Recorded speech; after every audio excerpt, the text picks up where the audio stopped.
د طالبانو دښمنۍ ته د پاکستان تازه چمتووالی.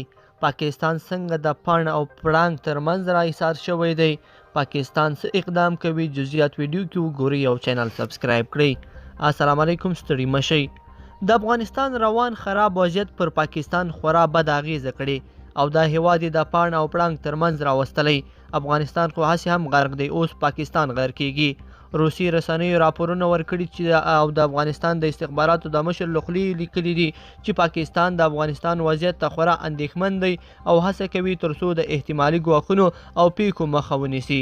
دوی دا اندېښنه داسې څرګنده کړې چې د افغانستان د جګړې او خراب وضعیت له کبله دې هېواد ته د ځینو وسلوالو ډلو د اوښتو احتمال شته، ځکه نو په دې وروستیو کې امنیتي تدابیر هم زیات کړي دي.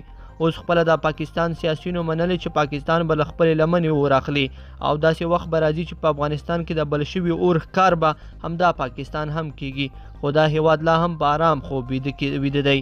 پاکستانی سیاسیونو له دولت څخه د افغانستان په هکله د پالیسۍ او په دې هېواد کې د ستونزو د زیاتېدو په صورت کې له حکومته وضاحت غوښتی، خو پاکستان لا هغه کوي چې پخوا یې کول.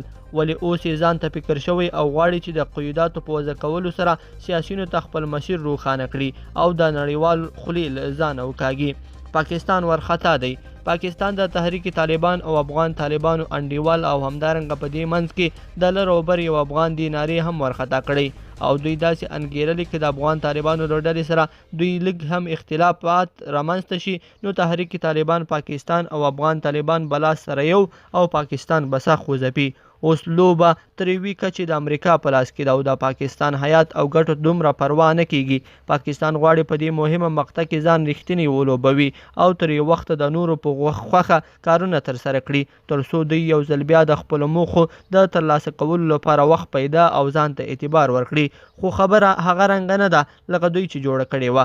مخکې پاکستان چې به څه پلان کړه هغه به کېدل، خو اوس نه کیږي.